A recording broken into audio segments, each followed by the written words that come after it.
아차, 방심하면 생기는 웃자람 원인과 방지대책 5가지. 안녕하세요. 삶의 텃밭 강산재입니다. 오늘은 텃밭 농사에서 늘 우리를 애먹이는 작물의 웃자람에 대해 생각해 보겠습니다. 농민청 농업용어사전의 웃자람에 대한 사전적 의미는 다음과 같습니다. 지나치게 많은 비료를 주거나 이상 기온 등으로 인하여 식물의 줄기나 잎이 쓸데없이 길고 연약하게 자람, 도장. 웃자람은 다른 말로 헛자람 또는 도장이라 부르며 그 원인으로는 크게 질소비료 과다 시비와 고온 다습한 환경, 그리고 일조량 부족 3가지를 꼽습니다. 웃자람은 가지와 줄기가 가늘고 길게 자라면서 몹시 야리야리하고 연약한 상태로 키만 커지게 되는 관계로 바람에 잘 넘어지거나 꽃눈이 잘 맺히지 않아 달리는 열매 등이 부실해 텃밭 농사에선 절대 피하고픈 현상 중에 하나이지 싶습니다. 웃자람의 원인 3가지를 좀 더 자세히 보겠습니다. 원인을 알아야 이에 대한 대책도 있겠습니다. 1. 질소비료 과다 시비. 비료는 모두 16가지 원소가 있습니다. 이 중 공기와 물에서 흡수하는 탄소, 수소, 산소 3가지를 제외한 나머지 13가지를 토양에서 흡수하게 되는데, 이 중에서도 특히 중요한 3가지를 뽑아낸 것이 NPK, 즉 비료의 3요소입니다. 비료 3요소를 나열할 때 보통은 NPK라고 부르면서 질소 N을 가장 먼저 부릅니다. 왜 그럴까요? 그만큼 비료 성분 중 질소가 차지하는 역할이 크고 중요하기 때문입니다. 흔히 비료 3요소를 사용처에 따라 다음과 같이 나누어 말하곤 합니다. 질소는 생장을 담당하는 잎줄기 비료, 인산은 양분 에너지를 배터리에 저장하는 뿌리 비료, 칼륨은 양분을 이동시키고 저장하는 화물 트럭과 같은 열매 비료라고 합니다. 즉, 질소는 잎줄기, 인산은 뿌리, 칼륨은 열매를 담당하는 역할이 크다 이거죠. 물론 NPK의 역할이 이것 하나에 국한되지 않으면 당연합니다. 오늘의 주제 웃자람과 관계가 큰 것은 당연히 질소라는 걸 금세 알 수 있겠습니다. 그렇다면 질소의 역할이 무엇이며 부족하거나 넘쳤을 때는 어떤 현상이 일어난지 잠깐 살펴보겠습니다. 잎줄기를 담당하는 질소가 부족하다면 잎줄기 생육이 부진할 것이고, 잎이 녹색이 아닌 다망색으로 윤택이 나지 않을 것이고, 분열이 잘 안되고 미처 자라지도 못한 상태에서 꽃을 피우게 되니 품질과 수량에서 큰 피해를 보게 될 것입니다.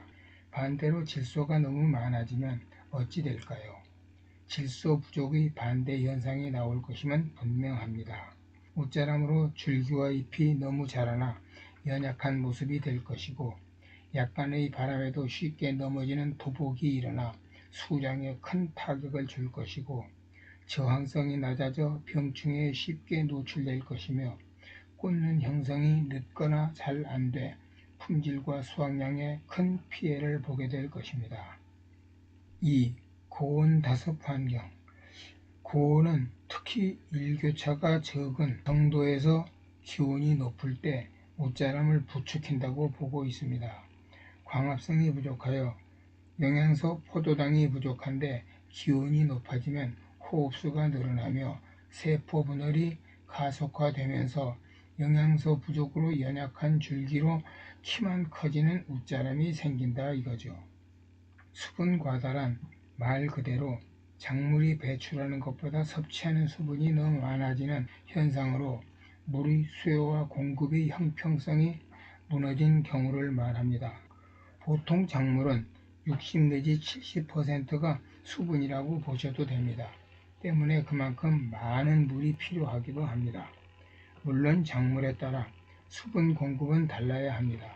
물을 좋아하는 미나리나 공심채 등은 수분 과다 현상이 거의 없겠죠. 요수량이 많습니다. 또한 미나리, 공심채보다는 적지만 그래도 어느 정도 수분에 견디는 힘이 좋은 토란, 생강, 배추, 가지 등도 조금은 수분 과다 염려가 적지 싶습니다. 그러나 건조에 비교적 강한 수수, 고구마, 들깨, 호박, 토마토 등은 수분 과다에 쉽게 노출되는 경향이 있으니 더 조심해야 할 것입니다. 즉 요수량이 적다 이거죠. 작물도 많은 수분을 필요로 하지만 내건성이 약해 요수량이 많은 작물과 내건성이 강해 요수량이 적은 작물로 나누어 생각해야 합니다.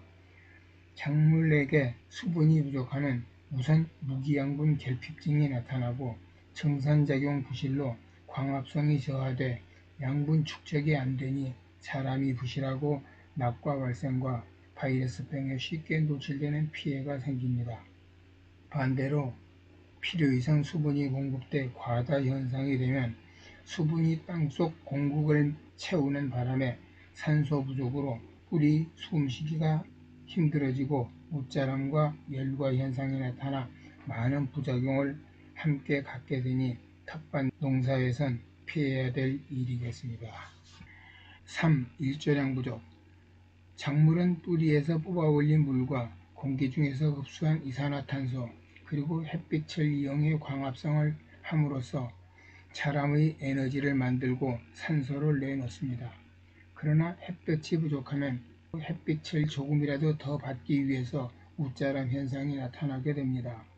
사실 광합성에 영향을 미치는 햇볕은 빛의 강도가 어느 정도냐에 따라 최대 광합성 속도에 영향을 주게 됩니다. 빛의 세기가 약한 음지의 식물이 웃자람이 심한 경우는 이 때문입니다. 빛이 없는 깜깜한 상태에선 이산화탄소 흡수 현상이 일어나지 않고 반대로 산소를 흡수하고 이산화탄소를 배출하는 호흡작용만 하게 됩니다. 이후 빛의 세기가 커지면서 광보상점에 이르러 광합성이 일어나고 이것의 양이 점점 늘어나다가 더 이상 늘어나지 않는 지점에 이르게 되고 이 상태가 계속되는데 이때를 광포화점이라 합니다. 일조량 부족에 따른 웃자람은 밀식 재배로 인한 햇볕 차단에서도 나타납니다. 밀식의 경우 햇볕을 차지하기 위해 서로 경쟁하면서 웃자람으로 나타나기 때문입니다. 여기서 밀식은 작물 사이에 통풍이 원활히 되지 않은 부작용도 함께 하는 것은 당연하고요. 웃자람 방지를 위한 대책을 다음 5가지로 정리해 보겠습니다. 첫째, 비료 3요소 중 특히 질소 비료를 과다 시비하지 않는 것이 좋습니다. 둘째, 이상고온과 과습 상태가 되지 않게 하여야 합니다. 셋째, 일조량 부족 현상이 되지 않도록 해서 광합성을 활발하게 해 주어야 합니다. 넷째, 밀식하지 않고 고랑을 조금 넓게 만들어 투광성과 바람의 통기성을 좋게 해야 합니다. 다섯째, 적정 시기에 전정과 순치기를 해주어 웃자람을 막아주어야 합니다. 오늘의 작물의 웃자람에 대한 얘기 함께 해주신 번님들 고맙고요. 구독과 좋아요 부탁드립니다. 감사합니다. 늘 건강하시고 행복하게 지내십시오.